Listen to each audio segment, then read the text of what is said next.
월요일장 오늘도 최고의 내부자들과 함께하겠습니다. 글로원 파트너스의 이성웅 이사, 벤자민 투자연구소의 신일섭 소장, 훈훈한 주식의 김지훈 대표와 함께합니다. 어서 오십시오. 안녕하세요. 네, 안녕하세요. 반갑습니다.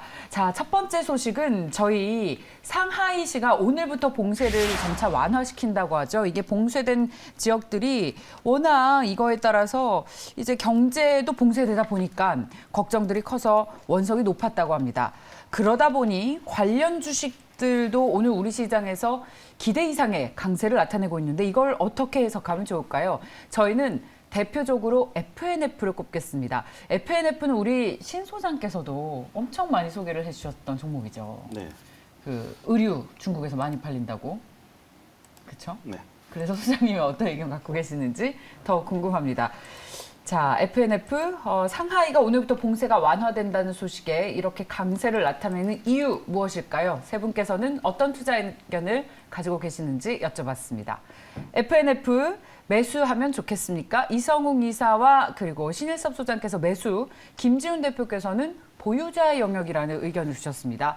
자, 의견이 엇갈리고 있습니다. 저희 앞서 스튜디오에 들어오시자마자 이성웅 이사와 잠깐 이야기를 나눴으니까 네네. 계속해서 이야기를 이어서 나눠볼까요? 일단 중국 때문에 많이 빠졌는데 네네. 봉쇄가 완화됐다고 해서 오늘 5% 정도의 강세가 나오는 이것이 그렇게 오를 만한 이슈인지 그렇다면 많이 빠졌었던 것이 결과적으로 봤을 땐 저가 매수의 기회였었던 것인지 어떻게 해석하면 좋겠습니까? 네, 일단 FNF 같은 경우는 중국 쪽의 매출 비중이 분기로 해서는 한 400억 볼륨, 연간으로 치자면 이제 1,200억 정도 볼륨이, 1,200억에서 1,600억 정도 볼륨인데요.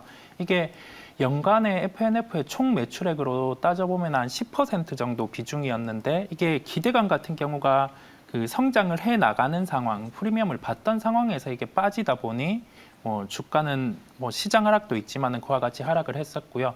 지금 구간에서 제가 매수에 대해서 의견을 드린 이유는 현재 실적 대비해서 연간 실적 환산을 해보면 한 3,500억 정도 수준이거든요.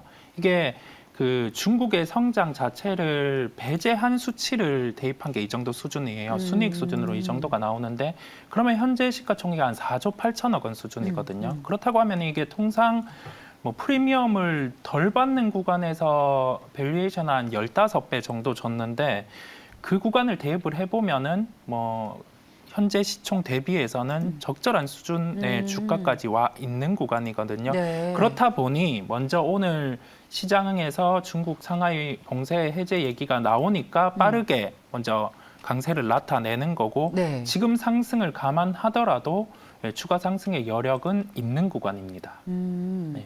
그렇군요. 아모레 퍼시픽도 동반해서 상승을 나타내다가 탄력이 좀 둔화되면서 현재 음봉으로 전환을 하기는 했습니다만 0.9%의 오름세를 나타내고 있습니다. 혹시 신일섭 소장께서는 왜 매수의 영역으로 보시는지? 근데 그 분할하기 전보다는 매력이 떨어졌습니다. 그래서 저는 더 네이처홀딩스로 가시는 거를 권해드리고요. 대신에 매수, 네, 갑자기? 네, 전 확실한 게 좋으니까요. 예. 저 그 매수의 의견은 10개월 전까지만. 왜냐면 삼성전자도 그랬고요. 이렇게 개인 투자들이 접근하기 좋아지면 안 좋아집니다. 네, 5분의 1 액면 분할했죠. 지금 70만 원이면 안 사셨던 분들 10만 원대니까 도전하실만 하니까 하잖아요. 삼성전자도 280만 원, 300만 원이었으면 안 하셨겠죠. 하이닉스 사셨겠죠. 근데 지금 6만 원, 7만 원이니까 만만해 보이는 거예요. 그냥 착시 효과 때문에. 그래서 그런 것 때문에 더 네이처홀딩스로 가는 게 맞다고 생각이 되고요. 사업 구조가 비슷하기 때문에 얘기를 드리는 거고, 그리고 사실 상하이 봉쇄는 크게 영향은 없는데 아까 말한 그 부분 때문에 그거를 퍼센테이지를 정확히 따질 수는 없지만 그 부분 때문에 빠진 게 더 크다고 생각이 돼요. 그 부분이란 거는 아까 개인 투자들이 사서 빠지는 게 더 크다는 거죠. 제 생각에는. 상하이 봉쇄는 솔직히 영향이 없습니다. 없어야 그러니까 됩니다. 봉쇄가 된 것도 영향이 없고 그래도 완화된 것도 주가에 큰 영향은 없다. 왜냐하면 지금 현지 매장 수가 540여 개인데 정확히 544개인데 중국에서요? 예, 상하이에 있는 건 54개밖에 안 돼요. 그럼 10%의 비중으로 정말 이성적으로 한다면 그렇게 돼야 되는데 주가는 많이 빠졌죠. 그런 거는 지금 액면 분할 이슈가 큰 것 같고요. 70만 원이었다가 10만 원대 되니까 만만해 보이는 거죠. 그렇죠? 원래는 FNF를 못 사니까 더 네이처홀딩스가 사다가 더 네이처홀딩스보다는 FNF가 더 완성형이 되었으니까 지금 완성형이 되었죠. 원래 처음에 디스커버리를 팔아서 겨울 수혜주였는데 MLB를 팔면서 사계절이 됐어요. 그리고 디스커버리에서 나중에 어글리 슈즈로 나왔죠. 못생긴 신발. 그걸로 사계절화가 됐고요. MLB가 지금 중국에서 잘 먹혀서 그래요. 중국이 야구는 정말 더럽게 못하거든요. 근데 MLB 모자는 진짜 좋아요. 그 뉴욕양 특히 그런 거 좋아해요. 구찌가 왜 중국화 됐죠? 막 뱀 그리고 이런 거. 그런 마크를 좋아해서 그런 로고 스타일을 좋아해요. 그래서 뉴욕 써져 있는 거 있거든요. 뉴욕이 막 여기 한 1000개 정도 써져 있는 거 있어요. 멀리서 보면 약간 구찌 같아요, 그게. 그거를 제일 많이 입고 다녀요, 뉴욕 양키스 거를. 네. 그래서 그게 이제 뭐 한국 연예인들이 많이 입는다고 해서 지금 MLB가 대박이 나서 거기다가 오프라인 매장을 다 펼쳤는데 거기에 상하이 봉쇄가 됐는데 사실은 10%밖에 차지하지 않는데 심리적인 부분에다가 개인들 수급 들어오니까 던진 거죠. 대신에 반등, 상하이 봉쇄 그 풀렸다는 반등 감안해서 그게 10개월 선. 저는 10개월 선에서 막히고 약간 지지부진하거나 떨어질 생각이 됩니다. 이제는 그 FNF를 향해서 가는 쪽으로 가야죠. FNF는 PER이 20배고요. 지금 더 네이처홀딩스는 10배인데 더 네이처홀딩스의 차이는 FNF처럼 수출형 완성형 기업이 안 됐다는 거예요. 물론 요즘에 수출형이라고 다 좋은 건 아닌 것 같긴 해요. 중국 비중이 높다 보니까 LG 생활건강도 저렇게 박살나는 그걸 보는 지금 상황이 되었잖아요. 그래서 어쨌든 저는 FNF를 반등 시에 매도를 하고 리틀 FNF인 더 네이처홀딩스를 조금 더 바라보는 게 낫지 않을까 이런 생각이 듭니다. FNF 매수해도 괜찮지만 상승률을 크게 보지 않고 예. 중국 봉쇄로 인해서 떨어진 것도 완화된 것도 사실 전체적으로 봤을 때 기업의 실적에 유의미한 영향을 미칠 만한 숫자는 아니다라는 네. 이야기를 해주셨습니다. 그래서 16만 원이 네. 10개월 선 정도가 16만 원 지금 정도 수준인 것 같습니다. 네, 우리 시청자분들께서 야 현실적인 조언이다, 멋지다라는 반응이에요. 그건, 네, 뭐 호불호 갈리는데 여러분들이 판단하시면 될 것 같습니다. 근데 김지훈 대표께서는 보수적인 의견을 주셨습니다. 보유자의 영역이지 매수의 영역은 아니다. 아니, 저 절대 보수적이지 않고요. 아, 예. 다만 오늘 뭐 6%, 7% 이렇게 급등이 나와서 예. 조금 이렇게 급하게 오를 때는 항상 이렇게 단기적으로 하락이 나오더라고요. 그래서 그런 측면에서 말씀드렸고 신 소장님이 제가 생각했던 얘기를 다 너무 적나라하게 다 해주시긴 했는데 그래요? 먼저 하시라고요. 저번에도 제가 다 해보라고. 아 먼저 하셔도 아니, 돼요. 아닙니다. 먼저 하세요. 먼저 하세요. 아니 근데 조금 생각이 다른 거는 네, 네. 중국 내 그 아까 말씀하신 상해 비중이 그러니까 뭐죠? 애널리스트가 컨센서스를 그냥 추정해서 중국 내 매장이 20% 정도 오히려 이익이 빠질 것이다 했는데 그거는 상하이에 락다운 가정했을 때 20%가 빠진다는 의미고요. 지금 다시 풀렸잖아요. 그럼 아마 실적 추정치가 다시 빠르게 올라올 것으로 충분히 예상을 하고 있고요. 얘기하신 대로 매출 비중이 전체 583개 매장 중에 한 10%에서 15% 정도 되는데 중국 내 매장은 10%, 15%에서 멈춰져 있는 게 아니라 계속 늘어나거든요. 그리고 그 굉장히 디지털 전환에 관심이 있어요, 김창수 회장님. 그래서 중국 내 온라인 비중이 11%인데 여기서 20% 넘게 증가할 것이다. 그리고 저랑 PER 계산법이 좀 다른 것 같은데 PER 평균은 지금 연간 실적으로 가정하면 11배에서 12배 수준입니다. 근데 글로벌 의류업체 FNF도 이제 완전 글로벌화 됐거든요. FNF가 글로벌 의류업체 대비는 40% 넘게 디스카운트 되어 있어서 저는 의류주에 관심이 1도 없는데 유일하게 보는 게 FNF 한정만 보고 있습니다. 반박하는 의미는 전혀 아닙니다. 네. 뭐요? 말씀하세요. 아니, 네? 1도 없다 웃겨가지고. 웃겨가지고요. 저희는 왜냐면 그 옷은 예. 잘 입으시는 것 같아요. 그렇죠. 멋쟁이죠. 저희 광장의 키아누 리브스십니다. 저희는 반박을 위한 반박이 아니라 그야말로 논리의 전개를 하고 있는 거기 때문에 전혀 그런 우리 시청자분들이 들을수록 더욱 아마 유익하실 겁니다. 근데요, 목표가를 보니까요, FNF 목표가는 김지훈 대표가 가장 높습니다. 아, 그래요? 네, 맞습니다. 네. 네. 20만 원 주셨고 두 분 모두 16만 원대를 주셨습니다.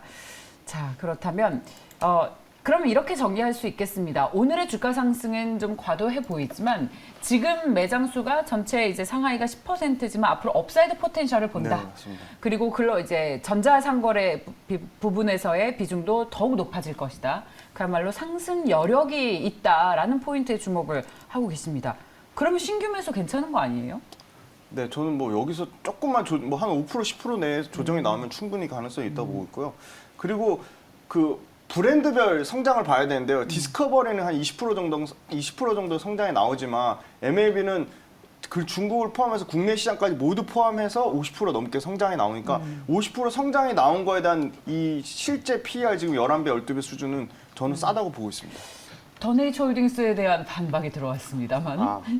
아니, 그러니까 지금 예. 저는 그 예. 계산하는 걸 못해요. 그러니까 미래 실적을 지금 계산하셔서 계산하는 하시는 거라 저는 그냥 재무제표를 과거로밖에 못 봐요. 저는 재무제표를 그렇게 그 있잖아요. 잘 본다는 사람이 그러니까 저는 재무제표가 지금 현재의 모습을 캡처한 거라고 그냥 생각하는데 다르게 생각하시는 분도 요즘에 많더라고요. 재무제표를 내다보고 미래의 실적을 미리 예상해서 땡겨와서 PER을 계산하는 거를 해야지 앞에 내다보고 10배거를 먹을 수 있다. 이런 그 류가 많이 나와서 근데 저는 몰라서 2021년도 그냥 실적 나온 걸로 하는 거예요. 지금 여기 다 피면 나오잖아요. HTS에. FNF 2021년에 27배 나와 있고요. 작년 실적 다 나와 있잖아요. 그리고 지금 더 네이처홀딩스는 7배, 8배 나오거든요. 그 차이가 지금 더 네이처홀딩스가 수출 그게 없어서 그래요. 지금 내수에서 이제 시작하니까 NFL도 이제 시작하는 거고 MLB에 비해서 지금 우리나라에서는 사실 약하잖아요. 미식축구 누가 봐요. 그래서 그런 부분이 있지만 그 PER 차이가 결국 지금 수출 쪽으로 지금 드라이브 걸고 있는 더 네이처홀딩스의 앞으로의 그 방향성에 대해서 더 좋다. 그리고 반박은 뭔가요? 더 네이처홀딩스 반박 들어왔다는 거. 아니 방금 김지훈 대표님께서 네. 10%와 50%의 차이에 대해서 말씀하시면서 점유율 네. FNF가 훨씬 더 매력이 있다라는 톤으로 말씀을 하셨습니다. 그래서 진짜 제일 진보적이죠. 예. 사실 20만 원이면 신고가거든요. 네. 뭔가 지금 진보적- 바뀐 것 같아요. 보수적인 제가 말해 정말 큰일 날 뻔했을 때 가장 진보적이신 분. 네. 최고가 신고가 영역을 쓸 것이다. 근데 단지 오늘 많이 올랐으니까 오늘 살 자리는 아니다. 관점의 네. 차이. 네네.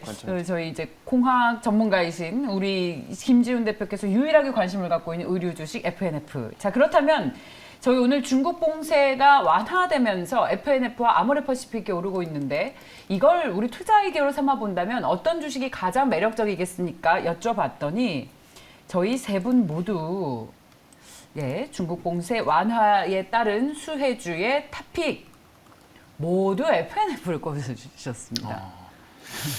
이게 저희가 시장 관점만 보고 주가 관점만 예. 냉정하게 본다고 하면 예. 중국 봉쇄 해제 가능성이 나오면서 해운주들이 먼저 강한 모습 저희가 확인을 할 수 있었고 봉쇄가 이제 본격화되고 더 가까워지니까 이와 관련해서 그 이익이라든지 그러한 부분과 가장 연계성이 높은 FNF가 반등이 나오고 있는 거거든요. 그렇다 보니 저희가 주가가 감안된 부분은 해운주가 가능성으로 먼저 감안이 돼서 반등이 나왔고 그 다음에 이게 가시화되니까 이 부분에 대해서 구체적으로 매장이 몇 개 나갔고 매출이 기존에 얼마였고 이게 성장을 대입하면 어느 정도 성장할 수 있는지까지 수치가 나오는 FNF가 먼저 이제 그 부분을 반영해서 반등하기 때문에 이와 같은 현상이 나타나는 것으로 보이고요.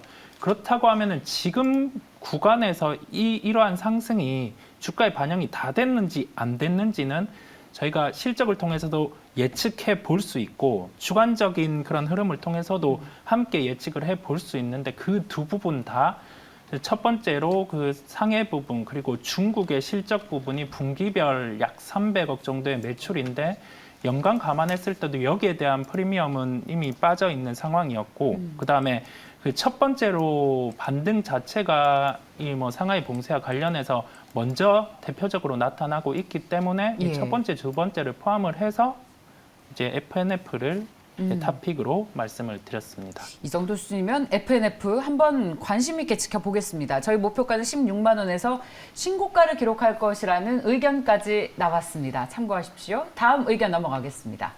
자, 다음 주제는 저희 인도에서 밀수출 금지에 따른 반사이익을 누리는 우리 기업들을 좀 살펴보려고 합니다.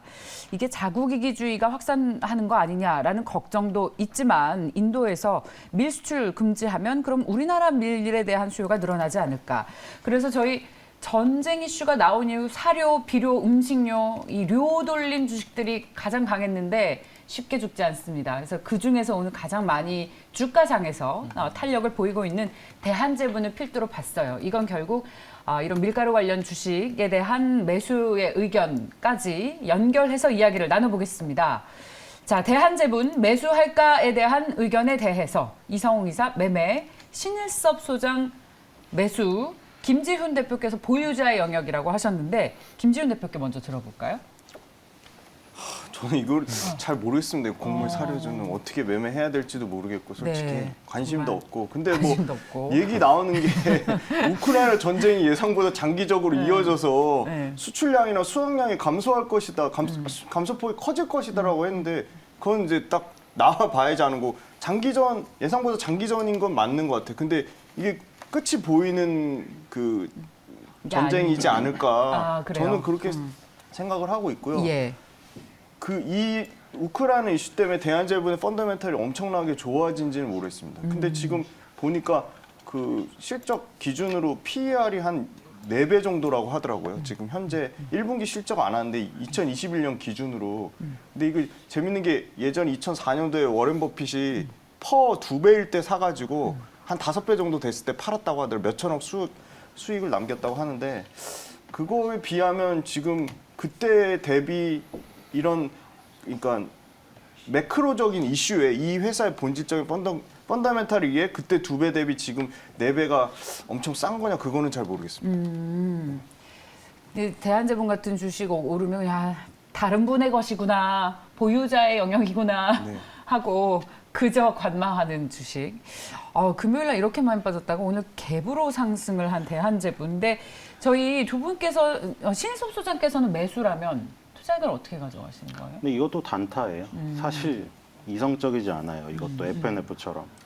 뭐냐면 인도 밀 수출 금지 소식에 오늘 갭상승했잖아요. 인도 밀 수출 금지가 여기 영향을 미쳤냐 그러면. 인도 밀 수출량 전 세계 4% 수준이에요. 러시아, 우크라이나가 전 세계 밀 수출량의 25% 이상 수준이에요. 그 전에 러시아, 우크라이나 사태로 움직였었던 거는 이해를 하는데 인도 밀 수출은 다시 한번 이거 걸렸구나. 지금 시장 안 좋으니까. 그런 거죠. 그리고 그러면 우리는 인도에서 그러면 수입을 하고 있느냐. 대한제분은. 대한제분은 어디서 수입을 하겠어요? 미국, 캐나다, 호주. 대한제분 포함해서 우리나라가 다 마찬가지. 근데 미국, 캐나다, 호주는 주로 식용을 만들고요. 러시아, 우크라이나에서 수입하는 거는 사료용 밀이. 그러니까 대한제분은 주부님들에게 관련된 거예요. 물론 농장을 경영하시는 주부님들은 돼지한테 사료를 주겠지만 대부분의 주부님들은 계란 후라이 붙이고 계시죠. 식용유 지금 없고. 그래서 여기서는 저기만 하면 돼요. 박중강, 박력분, 중력분, 강력분 있죠. 뒤로 갈수록 글루텐 함량이 높아져요. 그래서 쫄깃쫄깃해져요. 그러니까 강력분이 빵 만드는 데 쓰는 거고. 그럼 박력분은 글루텐 함량이 제일 낮으니까 뭐 만드는 데 쓰겠어요? 바삭바삭하니까. 쿠키 만드는 데 쓰겠죠. 근데 지금 결국 대한제분이 가장 많이 수출을 해서 수입하는 지역은 미국이고요. 가장 많이 파는 거는 뭐냐면 미국의 강력분이죠. 밀가루 강력분. 미국산 밀 강력분 빵 만드는 거 쓴다. 그러니까 지금 사실 미국 거에 관련이 많이 되어 있는데 인도 수출 금지에 그냥 올린 거죠. 그리고 예를 들어 국제 가격이 10%가 오르면 4, 5개월 뒤에 우리나라가 7% 정도 올려요. 항상. 근데 아직 올리지 않았죠. 그러면 원재료 가격이 높아졌죠. 마진이 깎이겠죠. 안 좋네요. 안 좋은데 그냥 올린 거죠. 어거지로. 그렇죠? 올린다고 하지도 않았죠. 대한제분이나 사조동호하면서 밀가루가 올린다고 한 적 있나요? 지금 올린다고 하면은 또 소비자한테 난리가 날 텐데.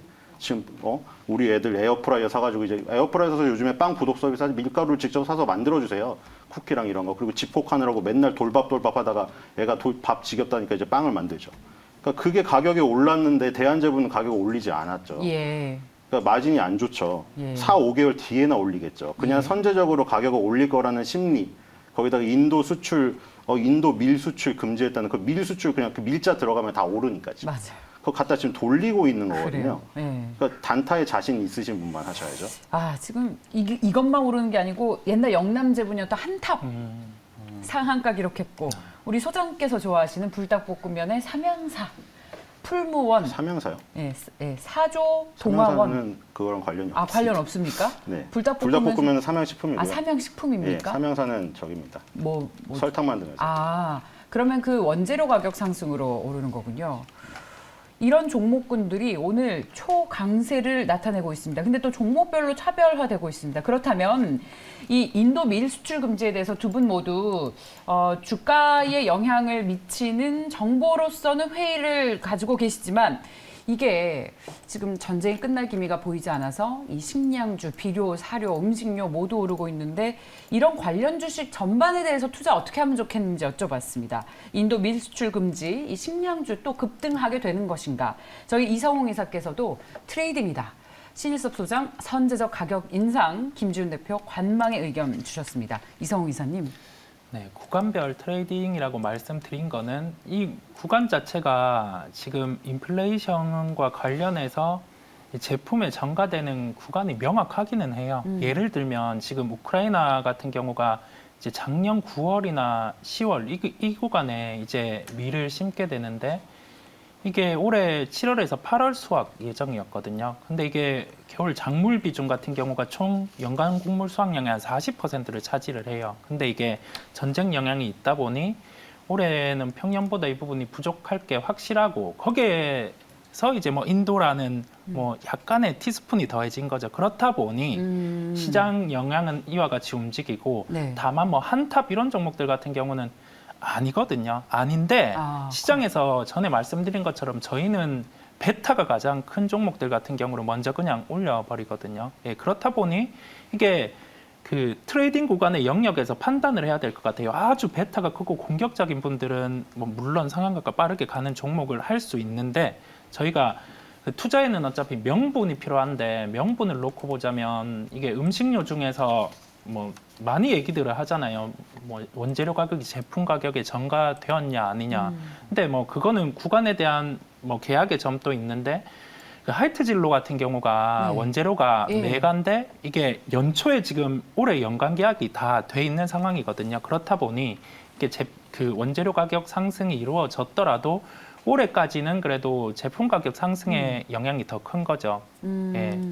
근데 주가는 또 하이트 진로는 못 오르고. 그렇습니다. 네, 롯데칠성은 예. 아까 보니까 훨씬 더 상대적으로 역시 안 좋군요. 그러니까 네. 이게 일괄적으로 논리로 네. 섹터가 다 같이 움직이는 지금 그런 게 아니에요. 네, 그렇습니다. 왜냐하면 하이트 진로가 왜 못 오르냐고 하면은 제가 FNF를 말한 논리를 대입을 해보면 하이트 진로의 1분기 실적을 연간으로 1분기 실적을 나온 거를 연간으로 녹여보면은 음식료 업종 대비해서 싸지 않아요. 그렇다고 하면 이게 추가적으로 성장을 할 수 있는 게 제품 가격의 상승이 원재료 가격 같은 경우가 미리 반영이 됐으니까 2분기, 3분기 좋아질 수 있지 않을까라고 생각을 해볼 수 있겠는데 이게 마케팅 비용까지 같이 올라갈 수 있는 요소가 있거든요. 그렇다 보니 1분기 실적을 확인했고 이제 조금 더 확인해 보고 싶은 투자자분들은 2분기 실적까지 확인을 하겠죠. 그렇다 보니 싸지 않은 구간이라서 뭐 하이트 진로는 그런 영향이 있고 롯데칠성 같은 경우는 예.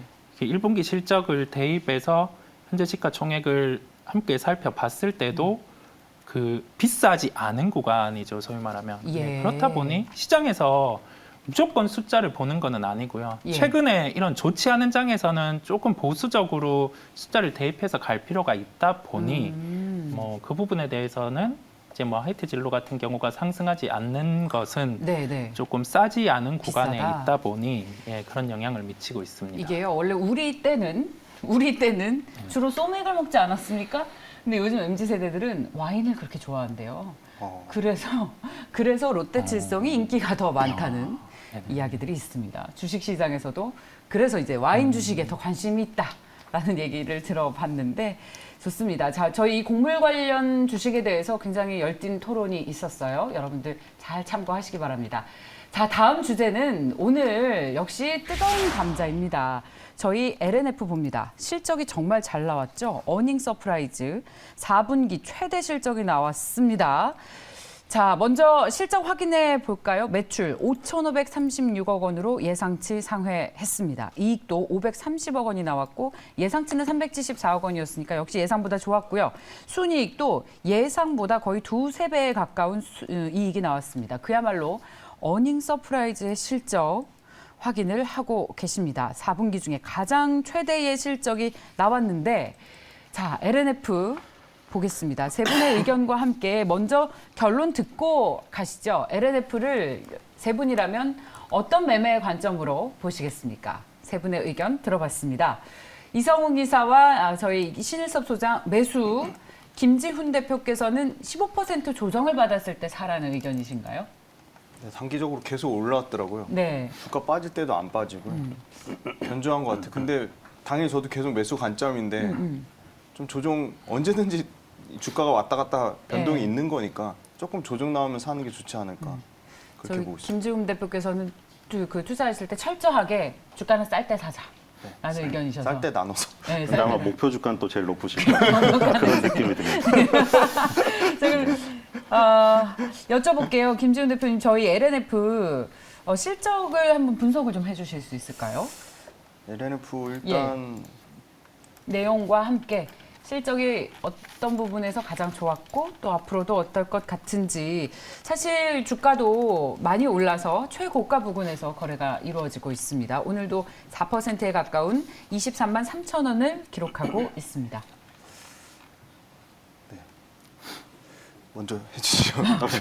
갑자기. 예. 네, 저는 일단 좀 흐름만 아셨으면 좋겠어요. 그 세 가지 흐름이 변화가 있는데 일단은 그 원통형 배터리. 그러니까 지금 테슬라가 주로 원통형 배터리를 쓰고요. LNF가 우리 오늘 주제니까 LNF가 양극할 물질을 만들면 LG 에너지 솔루션에서 원통형 배터리 그걸 넣어서 테슬라에 납품하는 지금 라인으로 알려져 있고요. 근데 이제 파우치형이 있는데 SK 온이 하는 파우치형이 좋은 게 파우치형 이렇게 물렁물렁 막 변화가 잘 되잖아요.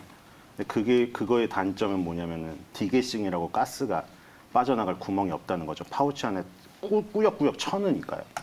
그래서 디게싱이 안 돼서 지금 우리나라의 그 트렌드가 하이니켈로 가잖아요. 하이니켈로 가다가 가끔 터지는 거 나오죠. 그것 때문에 파우치형이 안 되고 원통형 배터리 쪽으로 지금 계속 늘어나고 있어요. 파우치형, 각형은 줄어들고 원통형이 늘어나고 있다. 그리고 중국에서 주로 만든다고 하는 LFP 배터리가 지금 NCM이나 NCMA 가격 광물 상승 때문에 LFP 배터리가 좀 강해지고 있다. 그리고 또 하나는 단결정. 이건 뭐냐면 우리 지금 보통 쓰는 건 다결정이에요. 왜 다결정을 왜 썼냐면은 지금 용량이 단결정보다 높게 나와서. 근데 아까 하이니켈로 가다 보니까 뭐 디게싱이 안 되고 이런 문제도 있고 다결정은 결정이 많잖아요. 결정끼리 부딪혀가지고 가스가 나서 터질 확률이 높은 거예요. 단결정은 하나로 결정을 해놨기 때문에 좋은 거죠. 그래서 지금 단결정 니켈 양극재에서 가장 앞서가는 것도 포스코케미칼 에코프로비엔 LNF 중에 LNF예요. LNF가 NCMA를 처음으로 만들었잖아요. 코발트가 콩고 민주공화국에서 나오니까 비싸니까 그걸 줄이고 알루미늄을 첨가한 거야. 그걸 LG 에너지 솔루션이 받아서 테슬라에 납품한. 그러니까 NCMA에서 앞서갔죠. 하이니켈에서도. 근데 단결정 니켈 양극재에서 제일 앞서 있어요. 이건 왜 좋으냐면 지금은 원형 배터리를 하고 있다고 했잖아요.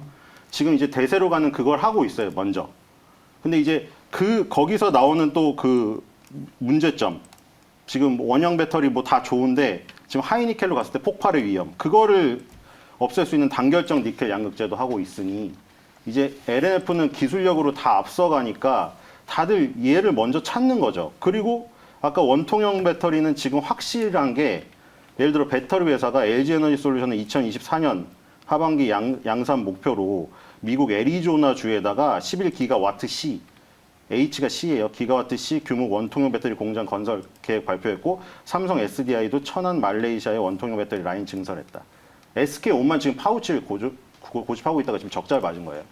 그래서 이 둘이 지금 원통형 배터리 라인 증설한다고 했으니까 원통형 배터리로 가는 건 확실해요.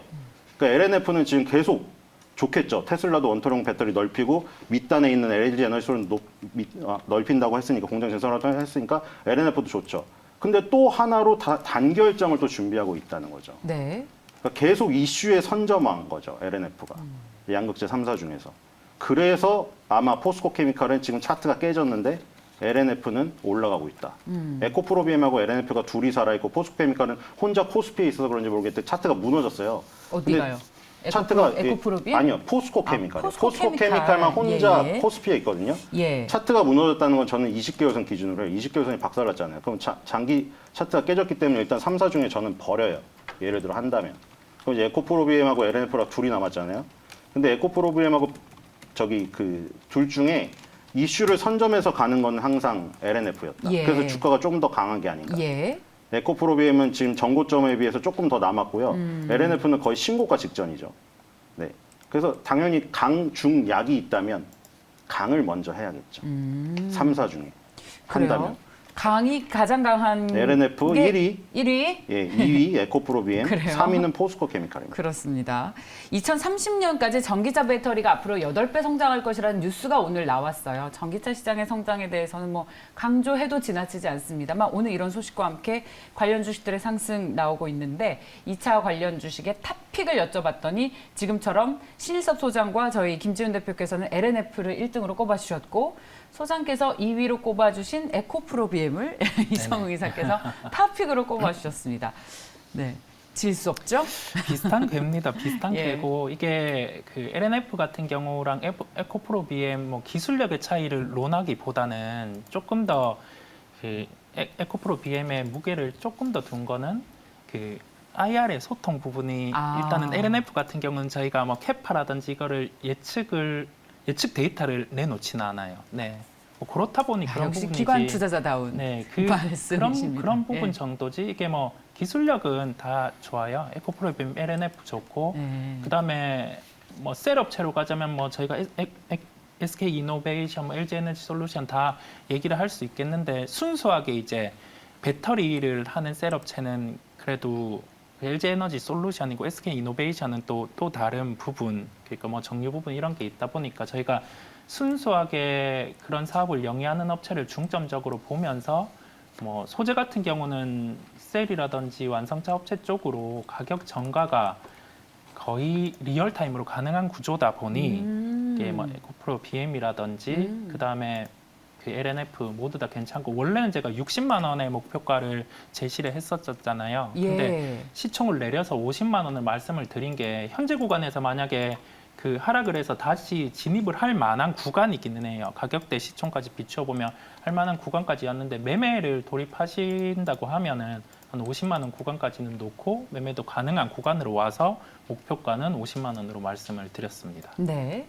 자, 김지훈 대표님. 네, 일단 그 출하량이 그 전체적으로 역시 테슬라 향으로 출하량이 계속 늘어나고 있고 그게 숫자로 제가 아까 갑자기 생각이 안 나가지고 말씀드렸는데 네. 한 2022년도에 한 11만 톤 정도 그리고 23년에 13만 톤, 24년에 20만 톤이거든요. 이게 원래 에코프로비엠하고 차이가 났었는데 그 격차를 줄이는 거에 저는 포인트를 두고 있고요.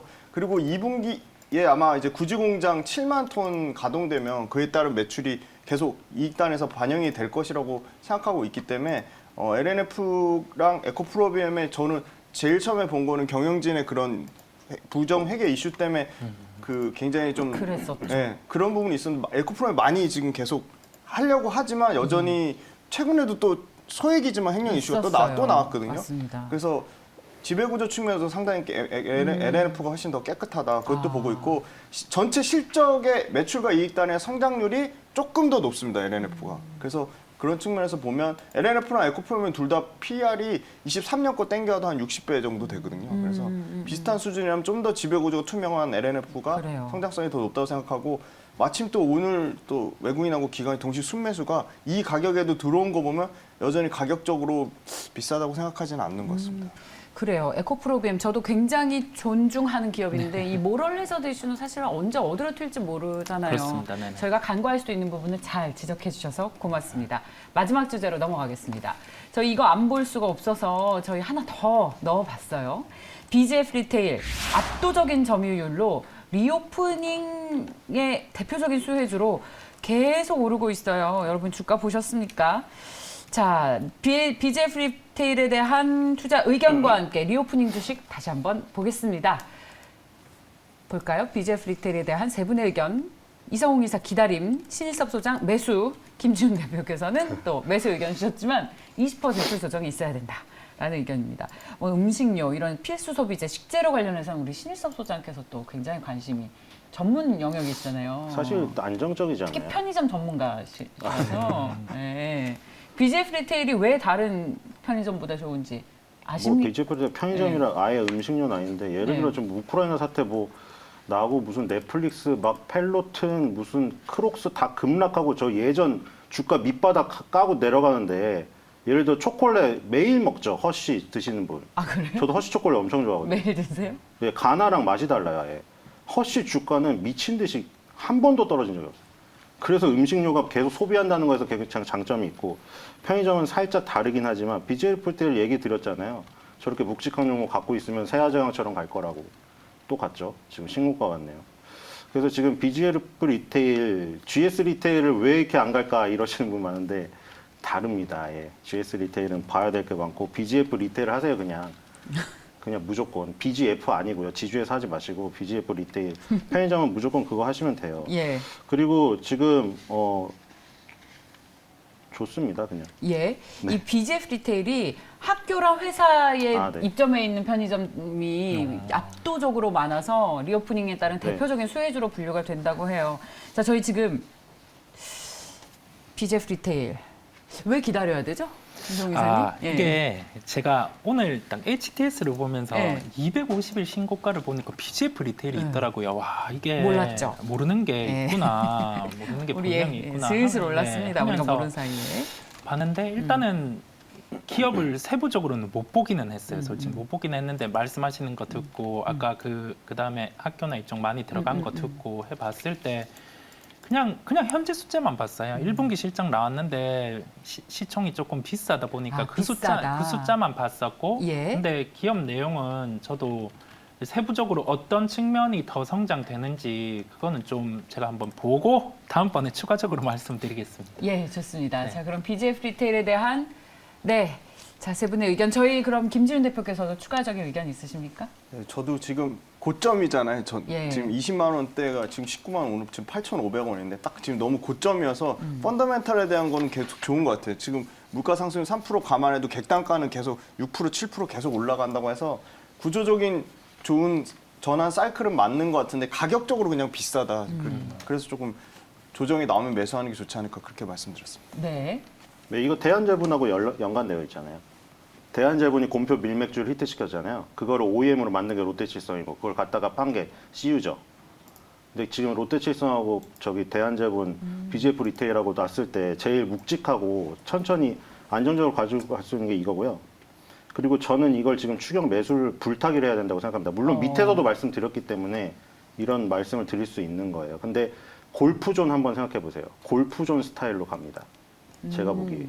이렇게 묵직한 스타일인데 지금 고점 돌파가 이루어졌죠? 그리고 제 말은 안 믿더라도 그 VIP 투자자분 그 훌륭하신 분 말씀 믿잖아요. 네, 그분이 항상 BGF 리테일. 최순철 대표 그쵸. 소장님 항상- 무슨 소리세요? 훌륭하시죠? 아니 근데 항상 저희는 뭐 그런 네. 그루의 그 말도 들을 예. 필요가 있어요. 네, 잘 하시는 좋습니다. 분들. 그분이 예. 이 지금 오해 때문에 시장의 오해 때문에 저평가받고 있으나 리오프닝으로 갔을 때 굉장히 두각을 나타낼 수 있는 업체라고 했는데 네. 그 관점을 저도 좋습니다. 공감을 합니다. 네. 저희 소장께서 작년부터 BGF 리테일 얘기해 주신 거 저희가 잘 기억하고 있습니다. 오늘 세 분과 함께 정말 유익한 시간이었고요. 시청자분들의 반응도 또 동접자의 수도 굉장히 좋았습니다. 자, 저희 훈훈한 주식의 김재훈 대표, 벤자민 투자연구소 신일섭 소장, 글로원 파트너스의 이성웅 이사와 함께했습니다. 고맙습니다.